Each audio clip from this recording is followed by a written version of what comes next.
देखिए open book exam आपका पूरी तरीके से इंप्लीमेंटेशन नहीं हुआ। सीबीएसई ने शिक्षा नीति 2020 के अकॉर्डिंग, ठीक है, जो आपकी शिक्षा नीति 2020 आई थी, तो शिक्षा नीति 2020 के अकॉर्डिंग अगर आप लोग उसका पहला ही पेज यहां पर देखोगे तो वहां पर लिखा हुआ है कि बच्चों को आपको कंसेप्चुअल अंडरस्टैंडिंग की तरफ लेकर जाना है। ये वाली बात ठीक है, उसको हमने मान लिया। तो यहां पर कुछ बातें आपकी टेक्स्ट बुक के बारे में कही गई है और कुछ बातें आपके स्कूलों के प्रावधान के लिए कही गई है, और शिक्षा का एक स्ट्रक्चर बदलने के बाद शिक्षा नीति 2020 ने कही है।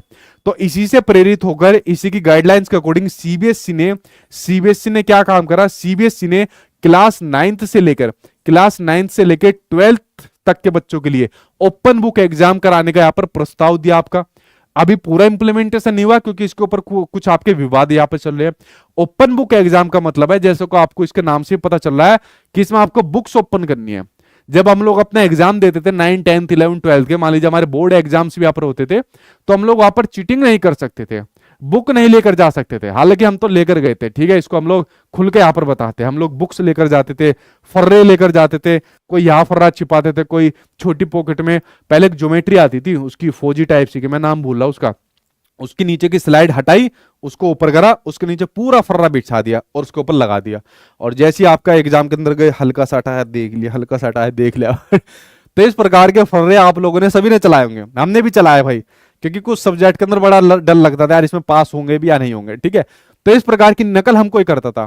अब भाई सीबीएसई ने कह दिया कि एक काम करो भाई, इतनी मेहनत क्यों कर रहे हो, जाओ बुक्स लेकर जाओ, या तुम्हारे जो नोट्स है वो लेकर जाओ, जो भी तुम्हारी शिक्षण सामग्री है वो लेकर जाओ, और वहां पर जाकर खोल लो, हमारे सामने टीचर के सामने खोल लो, और अपनी बुद्धि का यूज करके विश्लेषण के आधार पर सही आंसर बताओ। अगर क्वेश्चन आपसे यहां पर पूछा है तो उसका आंसर बुक से एज इट इज रटकर आपको नहीं देना, उसका आंसर अपनी समझ के आधार पर आपको यहां पर देना है, ठीक है, अपनी बुद्धि का यूज करके उसका आंसर आपको देना है। ये होता है आपके ओपन बुक एग्जाम्स यहां पर होते हैं। ओपन बुक एग्जाम्स अभी पूरा इंप्लीमेंटेशन नहीं हुआ, कुछ लोगों ने इसके ऊपर आपका विवाद यहां पर कर दिया, कह रहे भाई ऐसा तो मतलब बच्चे की जो मेमोरी है वो यहां पर कम हो जाएगी। अरे यार तुम्हें मेमोरी से करना क्या है, क्या करना है मेमोरी से, तुम्हें बच्चों को चीजें समझा नहीं, यहाँ पर मेमोरी का चार्ट डालोगे, ठीक है। तो मैं तो उनकी बात से सहमत हूं नहीं, हालांकि बहुत लोग इसके ऊपर बड़े हुए। आप लोग अपने विचार बताओ, आपके क्या विचार है। वो कहते हैं कि बच्चा फिर जो आपके एग्जाम को यहाँ पर सीरियस नहीं लेगा, भाई वो सीरियस नहीं लेगा, भाई कितना बढ़िया तरीका है, अरे यहाँ पर नकल ले जाते हम मर गए यार यहाँ पर, ठीक है। अब सीधी किताबें खुल रही है, बस अपना ये करना है, अपनी बुद्धि का यूज करके आंसर देना है, और हम लोग देते भी थे। जब कभी आप एग्जाम देने जाते थे तो हम सिर्फ मेन हेडिंग को याद करते थे, उसके अंदर जितनी चीजें लिखी होती थी अपनी भाषा के अंदर लिखते थे, उठ पटांग। मैंने बताया ना एक दिन में गाना लिख कर आ गया था, ठीक है। तो भाई जो ओपन बुक एग्जाम है वही मेरे अकॉर्डिंग तो बहुत ठीक है, लेकिन इसके ऊपर अभी भी विवाद है आपका, और अभी पूरा इंप्लीमेंटेशन नहीं हुआ है। और सीबीएसई ने 9 तो 12 तक के बच्चों के लिए इसको देंगे, मेरे ख्याल से तो हो जाएगा, लागू हो जाएगा, ठीक है। आपका क्या विचार है इसके ऊपर, ओपन बुक से एग्जाम के ऊपर अपने विचार बताओ कमेंट बॉक्स के अंदर। तो जो ओपन बुक एग्जाम है यानी कि खुली पुस्तक की जो आपकी परीक्षा है, वो रटकर सीखने से हटकर किताबों के साथ संबंध स्थापित करने पर केंद्रित करती है। बिल्कुल ठीक बात है, मैं तो मानता हूं, ये भी मानता है, और आपके सीबीएसई वालों ने इस क्वेश्चन को देखकर इन्होंने भी इस वाली बात को मान लिया। ये तो कह ही रहे हम इसको लागू कर देंगे, कुछ लोग इसके खिलाफ में, इसलिए इसको लागू नहीं किया जा रहा। तो भाई हम लोग क्या मानेंगे, हम लोग तो इसको सभी सही मानेंगे, असर्शन के अंदर आप लोग इसको मानेंगे। कोई ऐसा है जो इसके खिलाफ यहां पर जाएगा, जो इसके खिलाफ जाएगा वो सीबीएसई के खिलाफ जाएगा, ठीक है। चलो आगे देखते हैं अगला क्या कहता है।